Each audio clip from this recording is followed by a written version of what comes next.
Enggak pagi, siang, sore, malam, subuh lagi, full 24 jam fitnah, full 24 jam gangguan terhadap keimanan seseorang. Kemudian dilanjutkan, dipertegas oleh hadis beliau lanjutannya, yusbihu fihil abdu mu'minan wa yumsi kafiran. Ada seorang hamba yang subuh hari dia beriman, sore harinya menjadi kafir. Atau sebaliknya, sore hari dia beriman, subuh harinya menjadi kafir.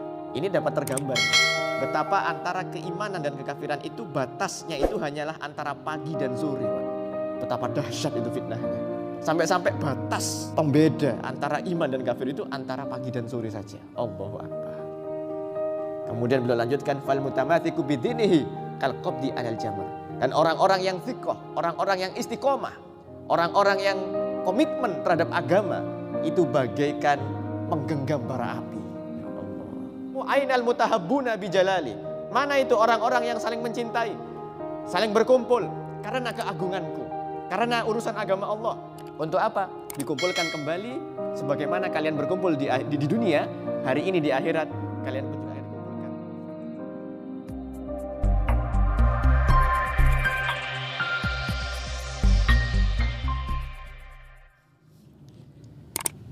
Assalamualaikum warahmatullahi wabarakatuh. Bismillah walhamdulillah, salatu wassalamu ala rasulillah wa ala alihi wa ashabihi wa mawalah. Ashhadu an la ilaha illallah wahdahu la syarikalah wa ashhadu anna sayyidana Muhammadan abduhu wa rasuluh la nabiyya wa la rasulahu ba'dah.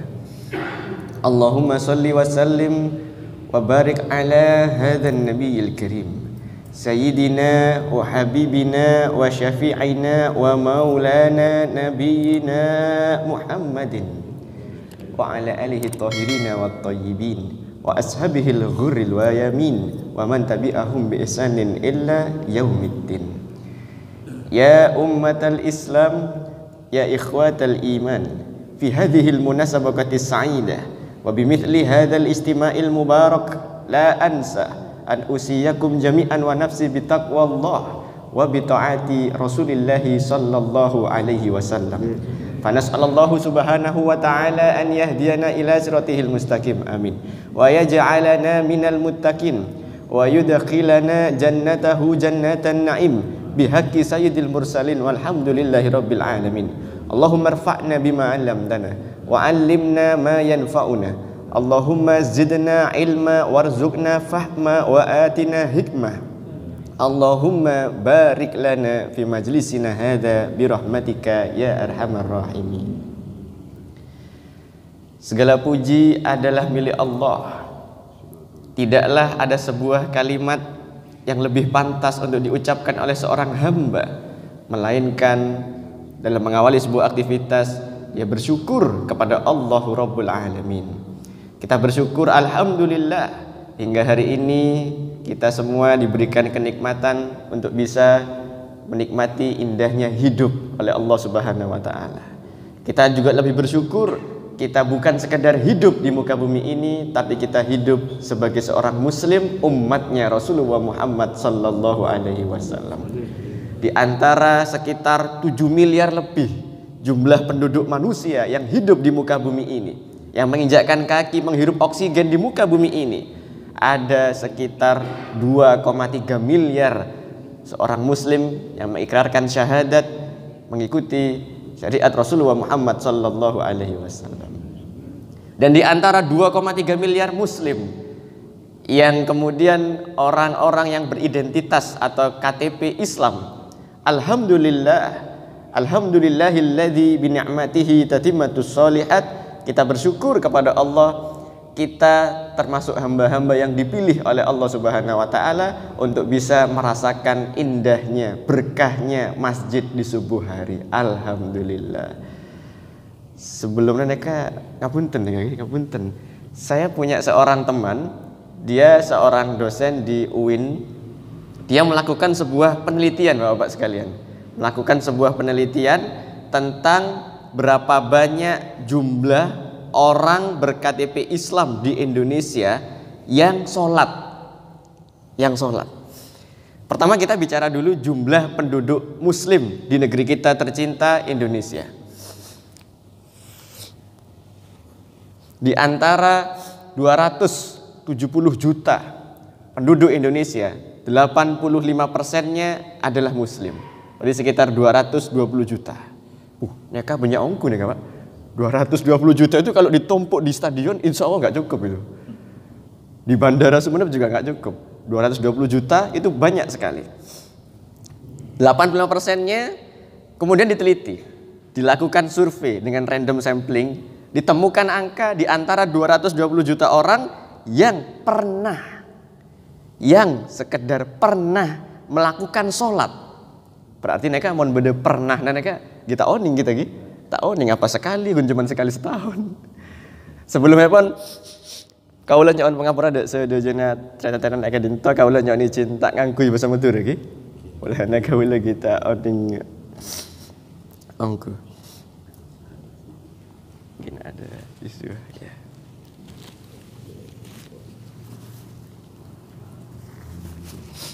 Baik, kita lanjutkan sahabat sekalian. Jadi di antara 220 juta orang yang berKTP Islam di negeri kita tercinta Indonesia yang pernah merasakan sholat, yang pernah sholat itu 65% jumlahnya. Berarti sekitar 65% dari 220 juta di angka sekitar 150 jutaan orang, 550 jutaan, 150 juta orang yang pernah sholat. Berarti ada berapa orang yang tidak pernah sholat? Sekitar 72 juta. Allahu Akbar. Sekitar 72 juta. Lalu kemudian pertanyaan itu lebih ditajamkan. Pertanyaan itu lebih difokuskan. Di antara orang yang pernah sholat tadi, berapa persen orang yang sholat 5 waktu? Kalau tadi kan sekedar pernah, kita tidak tahu berapa kali dia sholat. Tapi yang sholat 5 waktu, ternyata ditemukan angka 37%, Bapak sekalian. 37%. Berarti sangat lebih sedikit lagi. Sekitar kurang lebih 70 jutaan orang. Lalu kemudian pertanyaan dalam survei itu lebih dipertajam lagi, lebih difokuskan lagi. Di antara orang-orang yang masih kemudian megang komitmen atau ikhtiar untuk sholat 5 waktu, berapa banyak orang yang kemudian mendawamkan dirinya sholat di masjid. Di masjid. Ternyata ditemukan jumlah angka yang cukup mencengangkan, jumlahnya adalah 15%, Bapak-Bapak sekalian. Berarti 15% itu tentu merupakan angka yang sangat sedikit dan alhamdulillah Bapak-bapak sekalian, kita semua yang hadir di Masjid Riyadhus Shalihin ini termasuk orang-orang yang sedikit, yang istimewa, yang dibanggakan oleh Allah Subhanahu wa taala. Dan semoga kita juga berdoa kepada Allah Subhanahu wa taala. Semoga yang hadir ini kita semua senantiasa dijaga kesehatannya. Amin, amin. Semoga Allah Subhanahu wa taala segera mengangkat pandemi corona dan insya Allah kehidupan kembali seperti sedia kala. Amin, amin ya rabbal alamin.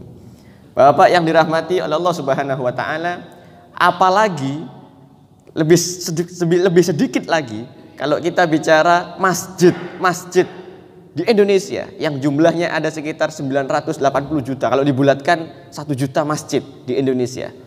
Berapa banyak masjid kemudian yang di dalamnya ada aktivitas thalabul ilm, ada aktivitas menuntut ilmu, yang tentu fungsi masjid selain sebagai tempat ibadah adalah untuk tazkiful ummah, adalah untuk membina umat Islam. Maka di penelitian teman saya yang seorang dosen UIN ini ditemukan angka hanya 18% masjid yang di dalamnya ada aktivitas rutin, dalam arti tidak sekedar khutbah Jumat, karena kalau sudah khutbah Jumat itu merupakan standar minimal sebuah masjid. Karena mau tak Jumatan kan namanya musola biasanya. Kalau tidak Jumatan biasanya namanya musola. Nah, itu 18% yang ada kajian-kajian semacam ini, yang ada kemudian majelis-majelis ilmu, majelis-majelis zikir, sholawat, yang itu melibatkan umat Islam dan untuk kemudian membina ruhiyah mereka. Artinya apa? Kita tidak sedang berbicara hanya masalah angka, tapi kita juga harus mengkoreksi diri atau bermuhasabah. Kita kemudian mencoba untuk memikirkan kondisi umat ini bahwa ternyata masih ada banyak orang di sana yang belum merasakan indahnya masjid. Tentu ini menjadi kewajiban kita bersama, bukan hanya tugas para kiai atau para ulama atau para penceramah, tapi merupakan tugas kita semua seorang muslim untuk ud'u ila sabili rabbika bil hikmah. Kita mengajak manusia, kita mengajak masyarakat untuk kemudian datang ke rumah Allah, untuk kemudian meramaikan, memakmurkan rumah Allah semata-mata liibtigha'il mardhatillahi azza wa jalla, untuk mengharapkan keridhaan Allah Subhanahu wa taala. Karena kalau kita merasakan sesuatu yang bagus atau nyaman, kalau kita sudah merasakan sesuatu yang nyaman dan kita mencintai orang lain, kita peduli kepada orang lain, kita ingin seseorang itu merasakan kenyamanan yang sama. Kita merasakan betapa nyamannya menghirup udara subuh dengan bangun, dengan sadar dan datang ke masjid. Karena dalam sebuah hadis dikatakan, di antara kenapa udara subuh itu segar, udara subuh itu begitu nyaman untuk dihirup, karena di udara subuh tidak ada nafas orang-orang munafik. Dalam arti hanya orang-orang yang kuat imannya, yang diberikan hidayah oleh Allah Subhanahu wa taala untuk melangkahkan kakinya di masjid, wabil khusus di subuh hari. Mereka waktu yang paling susah. Mohon maaf kalau maghrib mungkin itu adalah waktu paling populer Bapak sekalian. Takmir mungkin selalu bisa mensurvei. Mereka mohon maghrib 4 sampai 5 shaf, Pak. Masya Allah. Isya terjadi kemajuan, Pak. Mungkin 2 shaf, shafnya maju maksudnya. Dari 5 shaf ke belakang, shafnya maju jadi 2 shaf. Subuh, Pak. Ya Allah, biasanya 2, maksimal 2 atau maksimal 3. Itu pun kadang-kadang biasanya satu shaf. Nah, ini kemudian menjadi satu perhatian bagi kita semua, karena kita adalah orang-orang yang cinta kepada Islam dan kaum muslimin, tentu kita memperhatikannya. Saya pernah suatu ketika ada agenda dakwah di Bali, di Denpasar mobil khususnya, sebuah daerah yang notabene Bali itu adalah mayoritas non-muslim. Atau bahasa halusnya itu kafir, itu bahasa yang halus, Hindu. Ya, kita bertoleransi, kita saling bertoleransi, kita saling menghargai. Al-Quran menyebutnya orang di luar Islam itu secara halus dan santun itu kafir, artinya orang-orang yang tertutup. Hari ini kan sering digambarkan bahwa jangan kafir, itu kan kasar kata kafir. Padahal sebenarnya baik secara lughah, bahasa maupun secara makna, kata kafir itu adalah kata yang halus karena ditulis di dalam kalamullah Al-Quran, yang Allah itu punya Asmaul Husna, diantaranya Al-Halim, zat yang maha santun. Tentu kalimat-kalimat dalam Al-Quran itu sudah sangat santun karena Allah adalah Al-Halim, zat yang maha santun. Nah, singkat cerita, di Bali itu ada sebuah masjid yang namanya Masjid Baitul Makmur. Itu biasanya kalau Pak JK, Pak Wapres itu kalau ke Bali, Ustaz Bahtiar Nasir, cuma kalau ke Bali mesti mampir ke masjid itu. Saya juga kaget itu. Ternyata di masjid itu, masjidnya cukup besar, kurang lebih 2 kali dari masjid ini, cukup besar. Jamaah sholat subuhnya Bapak sekalian, Allahu Akbar, 11 shaf lebih ke belakang, Pak. Hampir-hampir mirip sholat Jumat. Saya kaget, Allahu Akbar, ini Bali? Iya Bali. Saya langsung, Jember dari mana ke Jember? Kita langsung kemudian teringat bagaimana bahwa di daerah kita masih banyak PR, masih banyak kemudian kepedulian terhadap agama yang harus lebih kita curahkan. Wabil khusus Bapak-Bapak sekalian, di antara aktivitas yang dapat memakmurkan masjid, jadi kita bersyukur kepada Allah. Perkembangan masjid secara zahir, secara fisik, alhamdulillah, perkembangan masjid secara zahir, secara fisik berkembang luar biasa, pesat. Baik dari segi jumlah masjid-masjid baru ataupun jumlah masjid-masjid yang meluas bangunannya. Dari yang sebelumnya mungkin masjid kecil sekitar 10 kali 10 meter berkembang jadi 20 kali 20. Terus secara zahir perkembangan masjid alhamdulillah bagus. Tapi mohon maaf, di antara aktivitas masjid itu adalah aktivitas batin yang melibatkan ruhiyah hati dan ruhiyah fikriyah atau pemikiran Islam. Ternyata di antara banyak masjid yang zahirnya berkembang, hanya sedikit masjid yang memperdulikan masalah ruhiyah, yang mempedulikan masalah talabul ilm di antara para jamaahnya. Padahal Rasulullah sallallahu alaihi wasallam pernah bersabda, majtama'a qaumun fi baitin min buyutillahi yasluna kitaballah wa yatadarasuna bainahum illa ghasiyatuhumur rahmah wa haffathumul malaika wa dzakarahumullahu fi man indah. Seandainya ada sebuah kaum yang berkumpul di dalam rumah Allah, majtama'a qauman fi buyutin min buyutillah, berkumpul di salah satu rumah di antara banyaknya rumah-rumah Allah, yakni di masjid. Lalu kemudian mengkaji Al-Quran, mengkaji tentang ilmu-ilmu Allah, membahas tentang masalah agama, sebagaimana yang kita lakukan pada subuh hari ini. Niscaya Allah Subhanahu wa Ta'ala dalam hadis yang sahih ini dikatakan memberikan beberapa berkah, memberikan 4 hadiah kepada yang hadir ini. Bulan ini kan pengen tanya, insya Allah bapak-bapak ini kan mau dikasih hadiah, neka seneng napa enten Pak neka kira-kira Pak? Misalkan bupati mengadakan sayembara hadiah pada peringatan HUT RI. Kebetulan nama saya HUT RI karena yang saya lahir 17 Agustus sehingga dikasih nama HUT RI oleh bapak saya. Singkat cerita, pada saat perayaan HUT RI menyelenggarakan sayembara hadiah 1 unit Alphard Pak. Allahu Akbar. Itu saya yakin itu bapak-bapak rela libur kerja, ngelembur demi untuk mengejar hadiah 1 unit Alphard. Artinya ada semangat berlomba-lomba untuk kemudian datang dan ikut terlibat di dalamnya. Itu baru hadiah dari makhluk. Itu baru hadiah dari manusia yang seberapa mahal pun masih bisa dibeli dengan uang. Bagaimana kalau hadiah dari Allah Subhanahu wa Ta'ala? Tentu harusnya kita lebih bersemangat, tentu harusnya kita lebih mengerahkan ikhtiar, mengerahkan daya upaya untuk kemudian memenuhi panggilan-panggilan Allah di setiap majelis-majelis ilmu. Apa saja yang diberikan oleh Allah Subhanahu wa Ta'ala? Yang pertama yang diberikan oleh Allah Subhanahu wa Ta'ala, ghasiyatuhumur rahmah. Allah akan hujankan, Allah akan turunkan rahmah, yakni kasih sayang di antara orang-orang yang hadir. Makanya Pak, kita kalau hadir ke pengajian, ke majelis ilmu, itu jarang ada yang bertengkar. Mohon maaf, pernah nggak dijumpai dalam majelis ilmu, dalam pengajian, antara orang-orang yang di sebelah-sebelah sini sama yang di sebelah situ, yang ibu-ibu itu saling bertengkar, lempar-lemparan aqua mungkin, atau saling teriak? Insya Allah nggak ada, tidak ada. Mohon maaf, ini berbeda mungkin di kerumunan massa atau di kumpulan orang-orang konser misalkan, konser dangdut atau mungkin sepak bola, itu rawan chaos, rawan terjadi pertengkaran. Kenapa? Tidak dijamin adanya rahmah di dalamnya. Sementara di majelis ilmu, sementara di pengajian-pengajian, sementara pada saat kita menuntut ilmu-ilmu syar'i, ilmu-ilmu agama, Allah Subhanahu wa Ta'ala memberikan rahmah, kasih sayang di antara yang hadir ini. Alhamdulillah. Apakah cukup? Ternyata tidak cukup hadiah dari Allah Subhanahu wa Ta'ala.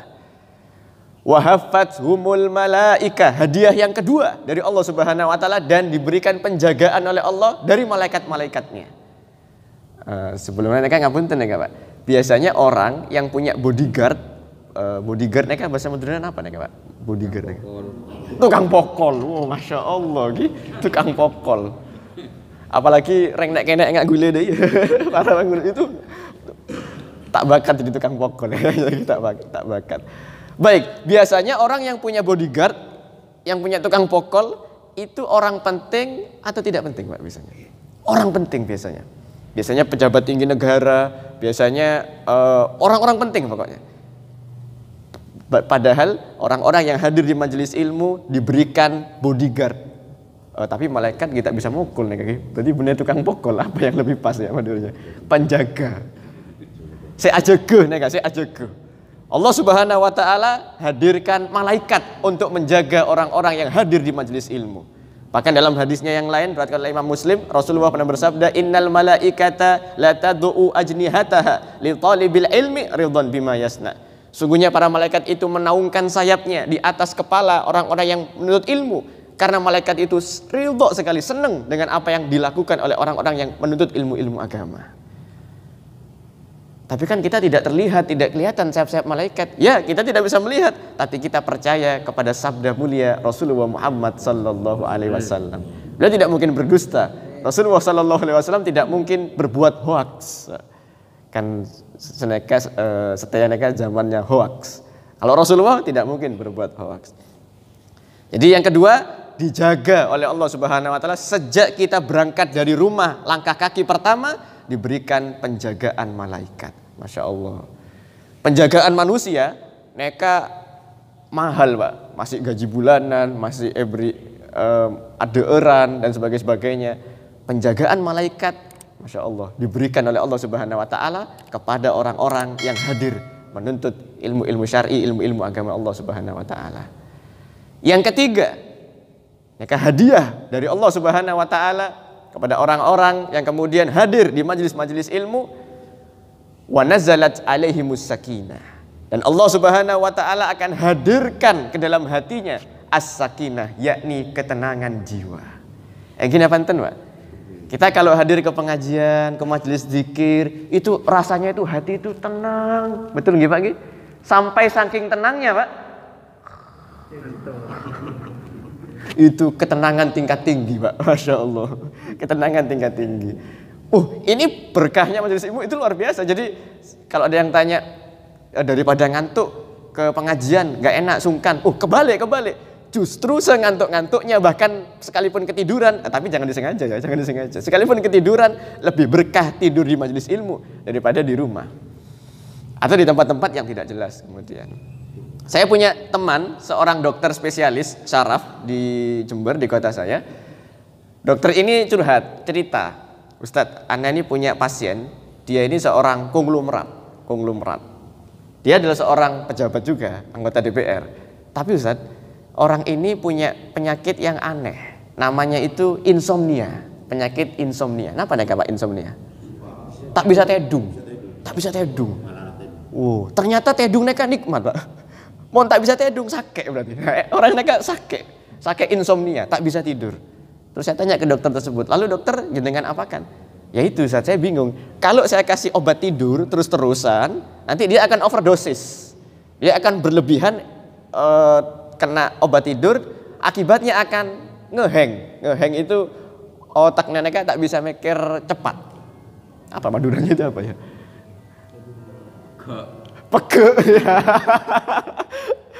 Pege. Pege neka banyak orang gila neka. Neka zaman orang gila neka. Telmi Pak. Nah, saya Masya Allah ya, meskipun sebut tapi ternyata paham bahasa telmi berarti. Saya mau bilang telmi tapi kira-kira apa bahasa yang lebih pas. Kurang lebih begitu. Tapi kalau tidak dikasih obat tidur, dia tidak bisa tidur. Dan orang tidak bisa tidur itu luar biasa. Badannya sakit semua, kerasa meriang dan pokoknya tidur itu nikmat dari Allah Subhanahu wa taala, tapi kita tedung melolo tak tedung melolo. Lalu saya kasih tahu kepada dokter ini, gampang dokter, biar bisa tidur, gak pakai obat tidur dokter. Gimana itu Ustadz? Datanglah ke khutbah-khutbah Jumat terdekat atau ke pengajian-pengajian terdekat, insya Allah tidur. Akhirnya Banten Pak, coba mohon pengajian, Ittaqullah, padahal khotibnya udah semangat. Kita ada semacam sergapan rasa kantuk yang luar biasa. Itu sampai saking tenangnya majelis ilmu. Tapi insya Allah itu bagian barokahnya majelis ilmu. Ini maka dari itu patut untuk diistiqomahkan di dalam lingkungan masjid-masjid kaum muslimin. Hadiah yang keempat yang Allah Subhanahu wa taala berikan kepada orang-orang muslim yang hadir di majelis-majelis ilmu, wa dzakarahumullahu fi mana indah. Dan Allah sebut-sebut namanya satu persatu. Bapak fulan di hadapan makhluk-makhluk di sisinya. Artinya al-malaikatul muqarrabun, malaikat-malaikat terdekat disebut oleh Allah Subhanahu wa taala. Untuk apa? Liyuhibabihim, dibangga-banggakan oleh Allah Subhanahu wa taala. Kenapa kok dibanggakan oleh Allah Subhanahu wa taala? Jadi hakikatnya pada pagi hari ini di Arsy disebut Pak oleh Allah Subhanahu wa taala. Dalam keterangan hadis ini disebut di Masjid Riyadhus Shalihin, perumahan Bumi Sumekar. Ini kecamatannya apa? Koloran, Kota Sumeneb. Gulet oningna cuman bangsa elok nih Pak. Gulet. Kolor, engki. Kolor. Ya. Kecamatan Kota. Coba lihat di Masjid Riyadhus Shalihin. Di situ ada Bapak Fulan, Bapak Fulan dibanggakan oleh Allah Subhanahu wa taala. Ada apa? Kenapa kok kita dibanggakan oleh Allah Subhanahu wa taala? Ternyata ada sejarahnya. Ternyata ada sejarahnya jauh sebelum saat awal-awal bumi ini diciptakan oleh Allah Subhanahu wa taala. Ketika sebelum kemudian ayahanda kita Nabiullah Adam alaihi salam diperintahkan oleh Allah diturunkan dari surga ke bumi untuk menjadi khalifatullah fil ard. Ketika Allah mengatakan ada rencana untuk meletakkan khalifatullah fil ard dari Bani Adam yang tercipta min tin, terbuat dari tanah. Di antara ciri-ciri makhluk yang terbuat dari tanah, dia punya tulang, dialiri darah, berlapiskan kulit. Nah, malaikat kaget. Ya Allah, apakah engkau hendak meletakkan khalifahmu, wakilmu di muka bumi ini orang-orang yang liusfikud dima, yang menumpahkan darah? Jadi malaikat itu curiga, Pak. Malaikat juga kepingin menjadi khalifatullah fil ard. Lalu kemudian mereka curiga, kenapa kok yang dipilih itu Bani Adam yang cuman bisa menumpahkan darah? Kalau bahasa Madura itu gun cuman bisa akeket. Gitu betul ya. Menungsannya gun cuman bisa akeket atau kar meloloh. Barangkali begitu. Kenapa ya Allah? Kenapa? Kenapa kok malaikat bisa tahu? Ya, karena sebelum manusia hadir di muka bumi, bumi ini dihuni oleh al-hayawan. Kalau kata mufassir, para ulama tafsir, al-hayawan ini berarti hewan-hewan purba yang sama-sama mintin, terbuat dari tanah. Ya, punya tulang, dialiri darah, berlapis kulit. Kalau bahasa kita itu mungkin dinosaurus lah, kurang lebih dulu makhluk-makhluk purba. Yang mana dulu makhluk-makhluk purba yang kuat memangsa yang lemah, predator.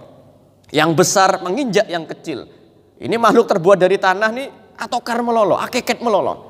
Lalu malaikat interupsi, bertanya kepada Allah, kenapa kok kemudian Bani Adam yang liusfikud dima, yang menumpahkan darah, yang diutus di muka bumi?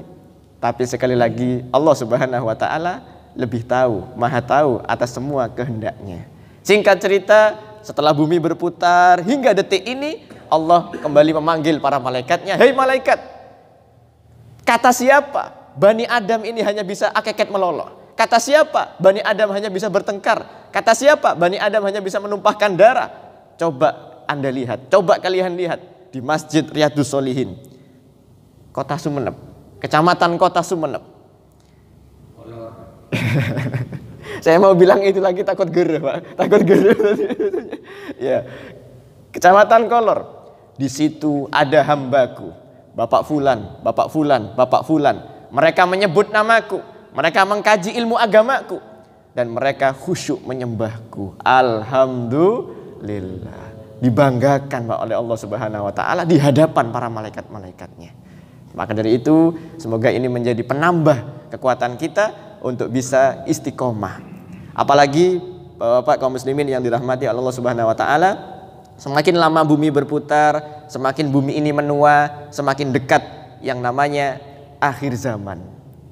Rasulullah Shallallahu alaihi wasallam mengingatkan kita terhadap akhir zaman ini dengan satu sabda, satu hadis beliau yang cukup keras agar kita berhati-hati.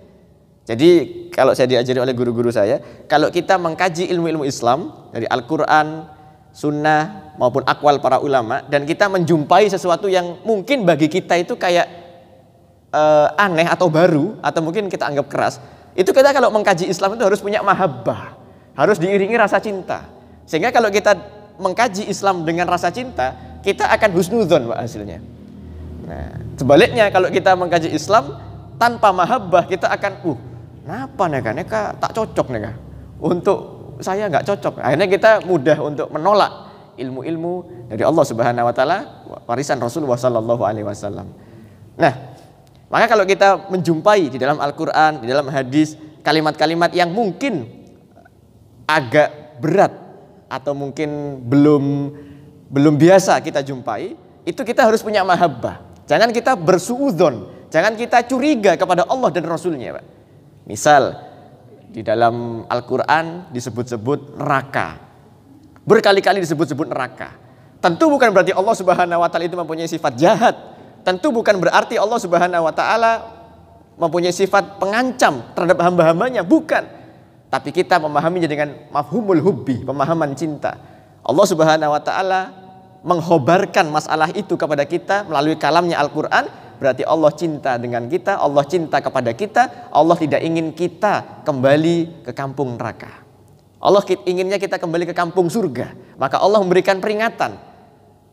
Basyira wa nadhira. Diberikan kabar gembira terhadap kampung surga dan diberikan peringatan terhadap ancaman neraka.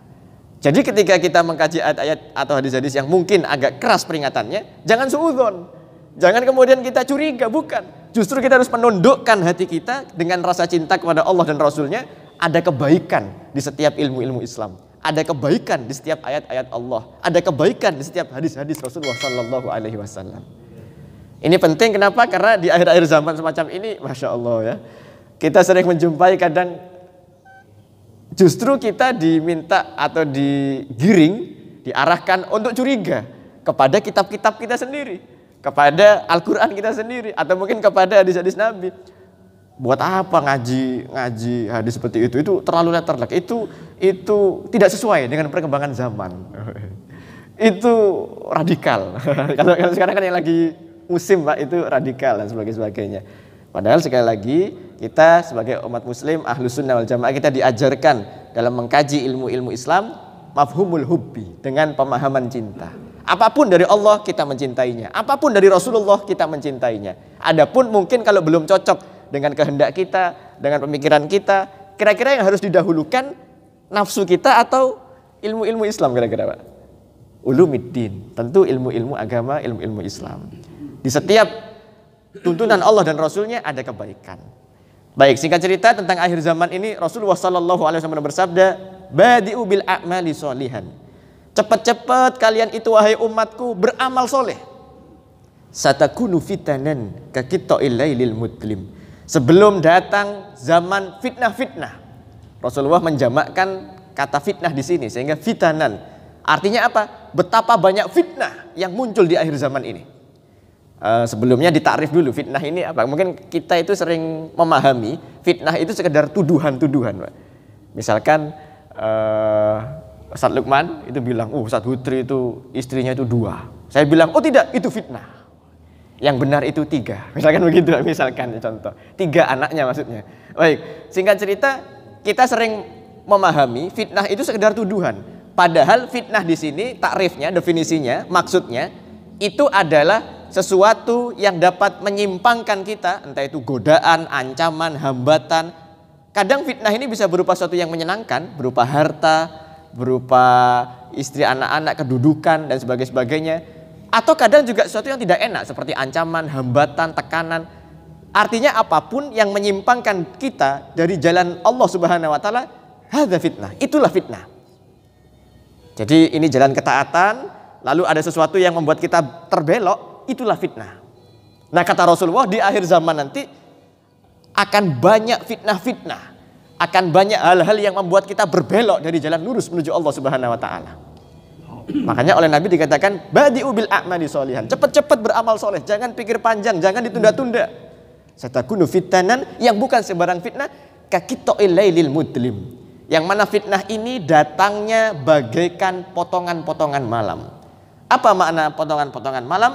Al-Imam Al-Qustolani, salah seorang muhadis dari kalangan salafus saleh, beliau mensyarah makna dari kakita'il lailil mudlim. Potongan-potongan malam itu adalah marhalah-marhalah bulan dan matahari. Dia berputar, artinya perputaran waktu, Pak. Subuh hari penuh dengan fitnah, duha hari penuh dengan fitnah, zuhur hari penuh dengan fitnah, asar hari enggak, pagi, siang, sore, malam, subuh lagi, full 24 jam fitnah, full 24 jam gangguan terhadap keimanan seseorang. Kemudian dilanjutkan, dipertegas oleh hadis beliau lanjutannya, yusbihu fihil abdu mu'minan wa yumsi kafiran. Ada seorang hamba yang subuh hari dia beriman, sore harinya menjadi kafir. Atau sebaliknya, sore hari dia beriman, subuh harinya menjadi kafir. Ini dapat tergambar ya, betapa antara keimanan dan kekafiran itu batasnya itu hanyalah antara pagi dan sore, Pak. Betapa dahsyat itu fitnahnya. Sampai-sampai batas pembeda antara iman dan kafir itu antara pagi dan sore saja. Allahu Akbar. Kemudian beliau lanjutkan, fal mutamathiku bidinihi kal qabdi alal jamar. Dan orang-orang yang thiqah, orang-orang yang istiqomah, orang-orang yang komitmen terhadap agama itu bagaikan menggenggam bara api. Ya Allah. Ini kerasa banget, Pak. Mohon maaf. Saya sedikit cerita, terutama mungkin dari sudut pandang anak-anak muda. Karena mungkin Saya bagian dari anak muda, meskipun kalau di banner-banner Pak, usia saya itu 75 tahun Pak. Gini Banten. Kalau kita lihat di banner-banner di kantor pemerintah, HUT RI itu 75 tahun Pak. Enggi kan? Tulisan tapi versi banner usia saya 75 tahun. Baik. Kita banyak membina beberapa adik-adik, beberapa juga dari Sumeneb, mungkin putra-putri jenengan, putra ya, terutama putra yang kuliah di kampus Jember, itu banyak kampus. Nah, itu kita punya rumah binaan, semacam pondok pesantren yang di kampus, ma'had kalau istilah kita, Rubin rumah binaan. Di situ kita bina adik-adik dengan nafsiyah Islam, ruhiyah Islam, fikrul Islam. Kita bina mulai dari bab akidah, syariah, akhlak, terus begitu kuat, tertancap, terus pulang Pak, pulang kampung ke kampungnya masing-masing. Ya. Karena dia aktif ngaji, dia menjaga dirinya, dia menjaga kehormatannya, dia tidak pacaran, dia tidak menjauhi zina, dia menjauhi zina dan seterusnya. Dia pulang kampung kemudian, liburan kampus. Apa yang terjadi Pak? Begitu pulang kampung, ketemu orang tua, makan masakan ibu yang udah lama dia tidak rasakan. Saya itu ngobrol dengan orang tua. Le, atau Cong, atau Bing. Cong, neka tetanggana kita nih, anak neka ndik gandengan Cong, ndik gandengan. Empian mata ndik gandengan Cong. Allahu Akbar Pak. Itu balik ke Rubin lagi, adik-adik cerita, Ustadz, ini anak malah dicurigai sama orang tua. Cong, empian normal apa enten Cong, mata ndik gandengan Cong. Jadi justru yang harusnya yang ifah, yang menjaga diri, yang izzah, menjaga kehormatan, yang kemudian menjauhi zina, itu harusnya diapresiasi atau mungkin dikuatkan, disupport. Ini malah kemudian ini tetangga-tetangga kita sudah punya pacar semua nih, tetangga-tetangga kita sudah punya gandengan. Sampean kok nggak punya gandengan? Jangan-jangan sampean nggak normal ya? Astagfirullah. Itu contoh bahwa itu bagi seorang jomblo Pak, itu berat itu Pak, berat itu. Itu bagaikan menggenggam bara api. Bagaikan menggenggam bara api. Inginnya itu komitmen dengan agama, inginnya khusyuk untuk sholat, inginnya mengikut syariat Rasulullah. Tapi begitu. Itu contoh Pak, contoh. Mungkin contoh yang lainnya bagi bapak-bapak yang sudah mungkin terjun ke dunia usaha atau mungkin entah itu bisnis, entah itu birokrasi dan sebagainya. Kita harus jujur mengakui, ini bagian dari muhasabah. Hampir hari ini semua sektor perekonomian yang berputar di negeri kita tercinta Indonesia yang tidak tersentuh riba. Padahal mohon maaf, Rasulullah SAW menggambarkan dosa riba yang paling ringan itu ibaratkan menzinai ibu kandungnya sendiri 70 kali. Allahu Akbar. Tapi jujur, kita harus melihat fakta secara objektif, secara jujur. Hari ini hampir tidak ada perputaran ekonomi yang tidak mengandung unsur ribawi. Nah, itu kan bahkan kalau ada seorang pengusaha, kita juga ada komunitas pengusaha syariah, itu ingin terbebas dari ribawi-ribawi. Apa yang terjadi?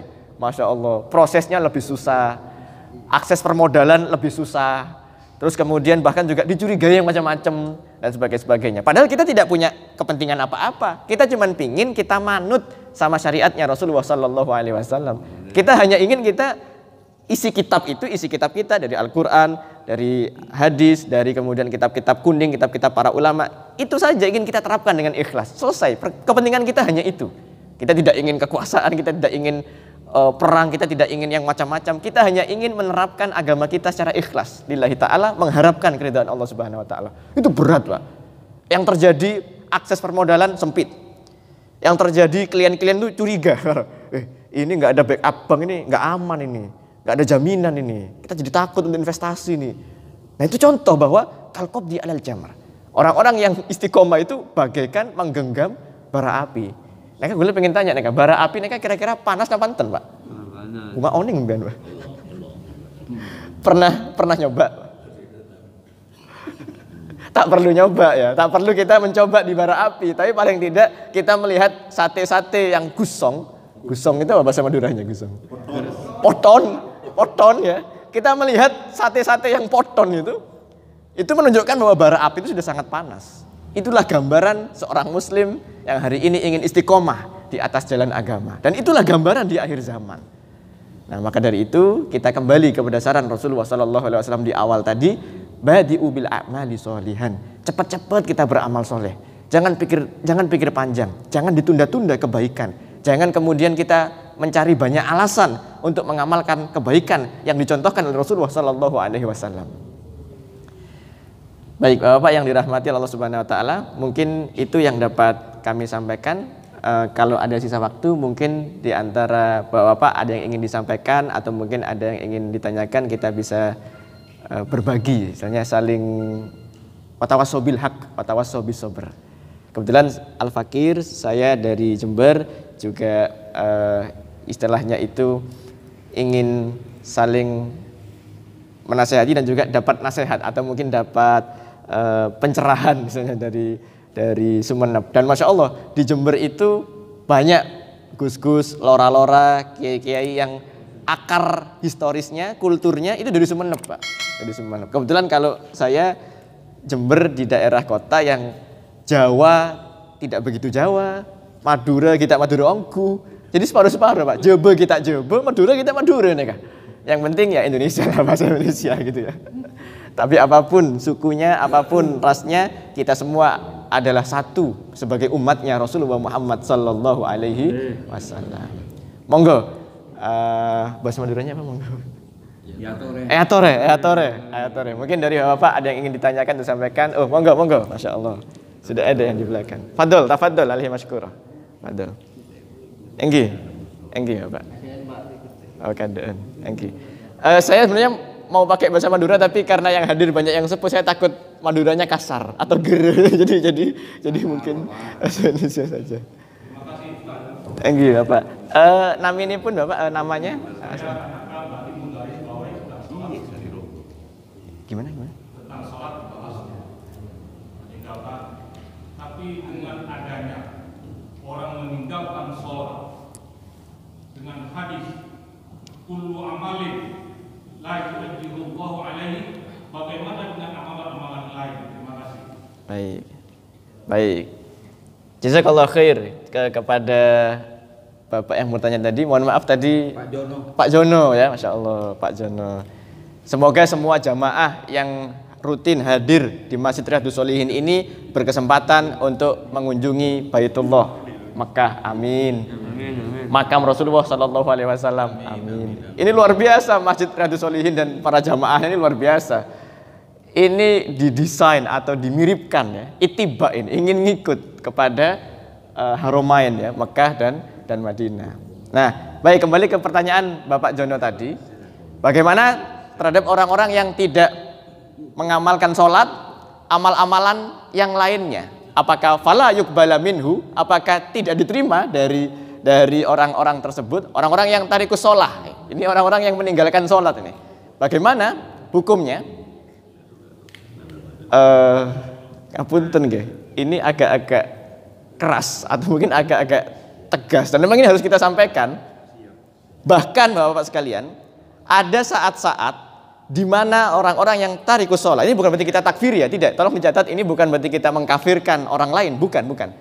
Tapi ada saat-saat di saat seseorang itu mengingkari kewajiban sholat, yang mana kita tahu kewajiban sholat itu statusnya maklumun minad din bid-darurah. Kewajiban sholat itu sudah sangat difahami dalam agama dan kewajibannya itu tidak perlu diperdebatkan lagi. Ittifaq bainal ulama, bainal madzhab, mazhab Islam, ulama-ulama Islam sepakat sholat 5 waktu itu ya hukumnya wajib. Nah, kalau seseorang itu sampai pada taraf, sampai pada posisi dia mengingkari kewajiban sholat, kufrun bawah. Kufrun bawah itu berarti orang kafir yang nyata, dia murtad. Kalau sampai pada derajat mengingkari ya, tapi kalau dalam derajat sampai mengingkari, oh gulo tak pertaja gulo. Nah, apa neka sholat tak wajib, neka tak wajib. Maka MUI pun juga pasti akan tegas itu sesat. Gitu. Itu kalau dia ada keyakinan, ada iktikad, ada dia meyakini bahwa sholat itu tidak wajib. Itu jatuh kepada kufrun bawah, kufrun bawahan, kufrun yang nyata, kekafiran yang jelas. Bahkan kalau di hadis-hadis hukam, hadis-hadis tentang penguasa, kalau ada penguasa parameternya itu meninggalkan sholat. Kalau sudah meninggalkan sholat dengan keyakinan, oh berarti dia kufrun bawah dan dia nggak ada istilah bukan lagi, nggak ada istilah bukan, dia bisa dia. Itu untuk yang punya keyakinan, itu yang sampai pada taraf i'tiqadiyah, yang dia meyakini bahwa kewajiban sholat ini tak penting neka, tak wajib neka sholat, sampai pada derajat keyakinan masuk atau jatuh ke dalam kufrun bawah. Tapi kalau orang-orang yang tidak sholat tersebut, dia tidak sholat, tapi dia masih meyakini bahwa sholat itu wajib, biasanya tahu, tapi empian mata sholat, sengka gula sengka. Jadi dia tidak sampai pada derajat keyakinan, dia pada derajat sengka. Apa derajat sengka nih? Lesoh, tomos, masya Allah. Saya belajar kosakata baru ini ya, dari tretan-tretan Madura, belajar kosakata baru. Tomos, sengkah, males, mager kalau kata anak zaman sekarang, malas gerak dan sebagainya. Maka dia fasik, paling banter dihukumi fasik, dan dia belum jatuh kepada kekafiran, dia belum jatuh kepada kufrun bawah. Fasik ya dia dianggap berdosa ketika meninggalkan sholatnya, tapi amalan-amal lainnya tidak tertolak, masih terima, masih diterima. Ya tentu itu adalah hak Allah Subhanahu Wa Taala. Tapi kan kita bisa lihat dari nusus, nas-nas Al-Quran maupun hadis, ternyata kalau kufrun bawah otomatis tertolak kalau udah sampai jatuh kepada kekufuran yang nyata. Tapi kalau fasik, ya dia dosa pada saat aktivitas itu saja. Dia dosa pada aktivitas meninggalkan sholatnya itu. Tapi ketika dia berderma, infak di jalan Allah, ketika dia mungkin mujahid fisabilillah, ketika mungkin dia talabul ilm, dia dapat pahala sesuai dengan amalnya yang itu. Nah, yang terakhir, ada juga orang yang meninggalkan sholat, tapi dia itu lopot. Apa ya? Lopot itu apa yang pas itu? Mungkin karena ketiduran tidak sengaja, atau mungkin karena telebet ya, gue telebet ya. Lopot kalau bahasa Maduranya itu lalai, talerong. Gila, nggak ada iya. Lopot, Pak. Nah, kalau lopot, ya, maka itu sebagian ulama masukkannya ke dalam rukhsah. Artinya dia tidak dihukumi dosa. Karena apa? Itu diangkat pena, rufi al-qalami, diangkat pena terhadap hamba-hamba yang mukallaf, yang dapat kewajiban ini, ya orang yang gila. Makanya kenapa kok hari ini banyak orang gila, itu supaya dia lepas dari wilayah hukum. Kenapa? Rufi al-qalami, diangkat pena, artinya dia tidak terhitung dosa atau pahala, dia tidak terhitung kriminal atau tidak kepada 3 orang. Orang yang tidur, orang yang tidak punya akal atau yang gila, atau orang yang belum balik, yang belum mukallaf, yang belum tertaklif terhadapnya hukum-hukum syar'i. Nah, itu kemudian termasuk diantaranya orang yang lupa. Nasian, orang-orang yang lupa. Nah, maka diangkat pena. Artinya diangkat pena adalah ketika kelupaannya itu tidak sengaja, ongguan ya kan beda ya antara tidak sengaja modus dengan ongguan. Asli telebet ya gula, aduh ya Allah, ada rasa penyesalan. Ada rasa menyesal dalam hatinya, ada rasa taubat, ada rasa aduh, neka gula harus segera memperbaiki diri neka. Nah, maka yang demikian itu rufi al-qalami, terangkat pena untuknya. Artinya tidak terhitung sebagai dosa. Masya Allah, itulah indahnya Islam, itulah indahnya ilmu-ilmu Islam, semuanya itu tersusun rapi, Pak. Rapi sekali ilmu-ilmu Islam. Jadi Islam itu bukan agama yang dolim. Pukul rata, apa pukul rata itu bahasa Maduranya? Apa pukul rata bahasa Maduranya apa kira-kira? Ya, makanya dipukul rata, tak peduli. Saya tidak peduli apapun, yang meninggalkan sholat kafir kebih. Itu bahaya juga. Karena sekali lagi dalam Islam ini ilmu-ilmu Islam itu tersusun rapi. Dalam bahasa ilmiahnya itu metodologis, selalu tersusun rapi, nyaman. Jadi Islam itu Masya Allah agama yang indah, agama yang penuh rahmat, agama yang kemudian cocok untuk umat manusia siapapun dia, dari manapun, dari suku apapun, cocok. Islam ini insya Allah adalah agama yang dibutuhkan oleh umat manusia. Nah, jadi begitu Bapak Jono. Alafu minkum, kurang lebihnya mohon maaf terkait dengan orang-orang tarikus shalah. Adapun kita sebagai hamba-hamba Allah yang dapat hidayah, ditakdirkan oleh Allah Subhanahu Wa Taala untuk mendatangi rumah Allah. Yang pertama tentu kita bersyukur kepada Allah. Alhamdulillah ya Allah, hadza min fadli Rabbi. Inilah bagian dari fadilah dari Allah Subhanahu Wa Taala. Tapi yang kedua, sebagian ulama di antaranya Al-Imam Abu Hamid Muhammad bin Ahmad Al-Ghazali At-Tusi An-Naisaburi, Imam Ghazali dalam kitabnya Ihya Ulumuddin. Beliau memperingatkan, hati-hati. Orang yang melaksanakan ketaatan, dia tidak boleh takabur, dia tidak boleh sombong. Jadi ketika kita ditakdirkan oleh Allah untuk hadir ke masjid Allah, ke rumah-rumah Allah, jangan kita memandang remeh atau mungkin bahasa Jawanya itu ngece, membuli. Atau mungkin kita menganggap remeh kepada orang-orang, apa nega orang kita sholat nega, neraka pian tak sholat dan sebagainya. Tidak, justru kita memandang mereka itu dengan pandangan rahmat. Kita memandang mereka dengan pandangan cinta. Aduh ya Allah, ini ada saudaraku Muslim. Aku mencintai dia sebagaimana aku mencintai diriku sendiri. Aku sayang sama dia. Aku pengen dia itu dapat kebahagiaan. Dan kebahagiaan itu ada di masjid, Pak. Kebahagiaan itu ada di sini, di rumah Allah. Di ilmu-ilmunya Allah, di ilmu-ilmu Islam. Maka kalau kita cinta sama saudara kita memandang mereka dengan pandangan rahmat, tidak dengan takabur, maka kita menyapa mereka, kita mengajak mereka di jalan ini, kita ngajak mereka untuk ke masjid, ngajak mereka untuk sholat berjamaah. Itu yang kemudian sikap seorang Muslim yang insya Allah ini merupakan sikap yang benar yang dicontohkan oleh Rasulullah SAW. Saya pernah ngaji kepada Habib Abdullah Al-Idrus di Jember. Nah, beliau mengisahkan begini, ada juga nama seorang Habib di sekitar abad ke-6 ya, 600-an Hijriah. Namanya kebetulan sama, Habib Abdullah Al-Idrus di Hadramaut, Yaman. Nah, beliau itu suatu ketika masih muda. Ayah beliau, Habib Ahmad, berarti beliau Abdullah bin Ahmad Al-Idrus. Ayah beliau itu mubalik terkenal, mubalik yang ke semua penjuru negeri selalu dihadiri. Habib Ahmad.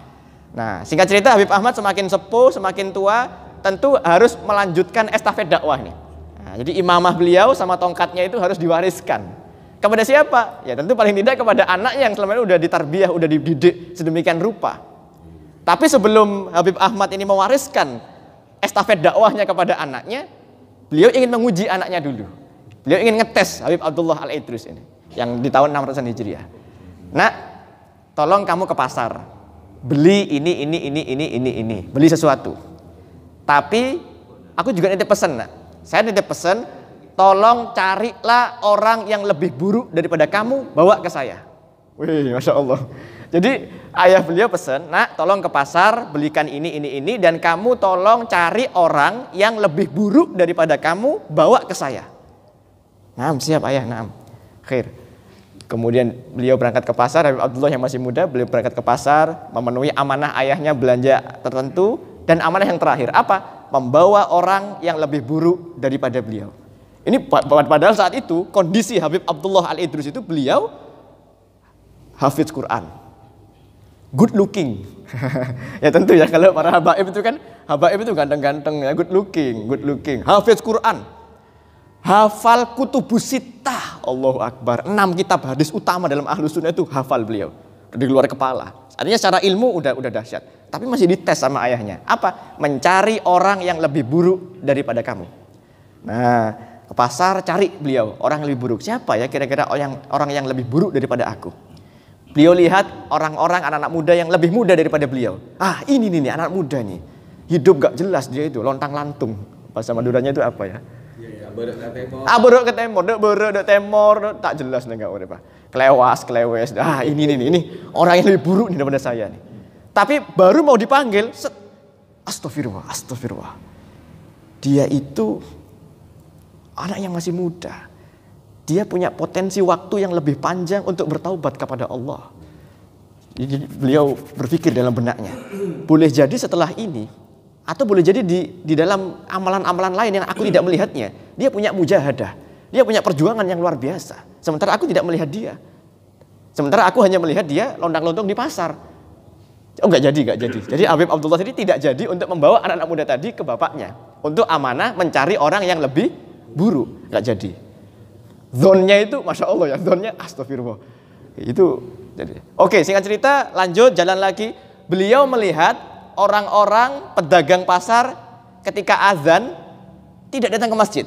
Nah, di pasar azan, terus kemudian beliau langsung ke masjid. Beliau keluar dari masjid, beliau lihat, kayaknya ini nih. Ini saat azan dia nggak ke masjid. Dan beliau lihat orang-orang yang lebih sepuh daripada beliau. Ini sudah sepuh tapi kok tidak ke masjid ya? Mau didatangi, baru akan hampir didatangi. Astagfirullah, sebentar. Beliau ini orang yang lebih sepuh daripada saya. Boleh jadi amal-amal kebaikannya lebih banyak daripada saya. Boleh jadi usianya yang sepuh, beliau lebih banyak sholat jamaahnya daripada saya. Boleh jadi beliau itu sebenarnya ada hajat yang meniscayakan untuk mendahulukan hajatnya dan kemudian sholat. Masya Allah begitu. Sehingga kemudian tidak jadi beliau, tidak jadi membawa orang yang sepuh itu. Frustasi, aduh siapa ya kira-kira orang yang lebih buruk daripada saya ya. Tidak ditemukan. Singkat cerita, di tengah putus asaan, beliau pulang ke rumah. Tapi di tengah jalan mau pulang ke rumah, beliau melihat kalbun. Apa kalbun itu? Benar. Jadi kalau kolbun itu hati, tapi kalau kalbun itu moncan bahasa Madura neka ya itu ya. Anjay apa ya? Apa ya istilahnya? Anjing. Nah. Beliau melihat anjing di pinggir jalan itu. Ya. Beliau melihat anjing di pinggir jalan. Insya Allah ini beliau yakin. Ini yang ku cari ini. Insya Allah ini lebih buruk daripada aku ini. Nah, ini lebih buruk daripada aku ini. Ini aja aku bawa kepada abah nih. Ini tak bawa kepada abahku ini. Nah, baru anjing itu akan ditangkap oleh beliau. Astagfirullah. Saya ingat hadis, bukankah hewan-hewan ketika di yaumul hisab, di hari penghisapan di hadapan Allah Subhanahu wa taala, dia terurai menjadi pasir. Hewan-hewan tidak kena hisab, tidak ada dosa ataupun pahala. Jadi hewan ini nanti dia yaumul hisab, dia lebih selamat. Sementara aku boleh jadi nanti aku dihisab, sementara amal keburukanku lebih banyak daripada anjing ini. Anjing masih jadi pasir, masih mending. Sementara aku ada potensi untuk masuk neraka. Faliya'udzubillah. Singkat cerita, beliau datang dengan putus asa, minta maaf kepada abahnya. Abah mohon maaf, ini amanah belanjaannya sudah selesai. Tapi untuk amanah yang terakhir, membawa orang yang lebih buruk daripada saya, nampaknya saya tidak bisa memenuhinya abah. Karena saya tadi melihat anak muda, saya hampir membawanya, tapi ternyata saya teringat, boleh jadi dia bertaubat di usianya, boleh jadi dia punya mujahadah yang saya tidak melihatnya.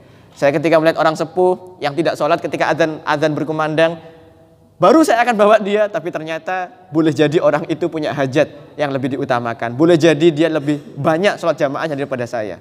Ketika saya melihat anjing, saya teringat bahwa anjing itu nanti akan terurai menjadi pasir. Sementara saya nanti di yaumil hisab belum tentu selamat. Nah, apa kata Habib Ahmad Al-Aidrus? Beliau melepas imamahnya, ditaruh kepada kepalanya Habib Abdullah dan tongkatnya. Nak, kamu lulus. Ini kamu saatnya dakwah nih. Udah kamu saatnya dakwah. Kamu lulus. Masya Allah, la quwata illa billah. Allahumma sholli ala Muhammad. Nah, jadi sampai di sini tergambar nggak kira-kira sekalian kan? Nah, itulah kurang lebih ketika kita memandang saudara-saudara kita kaum muslimin di luar sana dengan mafhumul hubbi, dengan pemahaman cinta. Baik, mungkin ini sudah saatnya isyraq. Mungkin kita cukupkan sampai di sini. Semoga majelis kita pada pagi hari ini diberkahi oleh Allah Subhanahu wa taala dan menjadi pemberat amalan kita di yaumil hisab dan menjadi wasilah kita memasuki surganya Allah Subhanahu wa taala. Ngapunten ya kaki, ngapunten kita kalau mengandalkan amalan kita untuk masuk surga, Pak, ambiar. Jujur ya, kita itu kan tahu betapa dosa-dosa kita, kelemahan-kelemahan kita. Masing-masing kita tahu, Pak. Masing-masing kita tahu diri kita sendiri. Kalau kita pura-pura bangga, kalau kita sok bangga di hadapan Allah dengan amal-amal kita, Pak, ambiar. Itu gak kuat, Pak. Tidak sebanding dengan nikmat Allah, tidak sebanding dengan dosa-dosa yang kita lakukan. Maka di antara wasilah untuk masuk surga berjamaah adalah berkumpul di majelis ilmu. Besok dalam satu hadis yang sahih dipanggil orang-orang yang suka ngumpul di majelis ilmu, ainal mutahabbuna bijalali.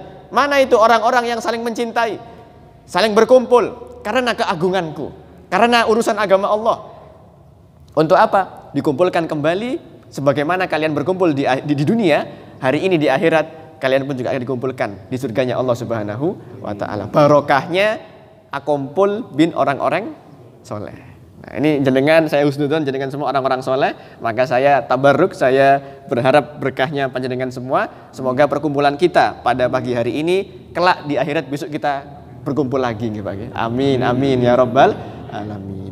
Demikian yang dapat saya sampaikan, kurang lebihnya mohon maaf. Aku qouli hadza wa astaghfirullahaladzim li wa lakum. Apabila ada jarum yang patah, jangan ditusukkan ke dalam hati. Apabila saya ada kata yang salah, jangan dilaporkan Pak Polisi. Karena ini zamannya persekusi. Hadani Allah wa iyyakum ila shiratal mustaqim. Wallahul muwaffiq ila aqwamit thoriq. Assalamualaikum warahmatullahi wabarakatuh. Kita tutup dengan doa kafaratul majlis. Subhanakallahumma bihamdika asyhadu an la ilaha illa anta astaghfiruka wa atubu ilaik.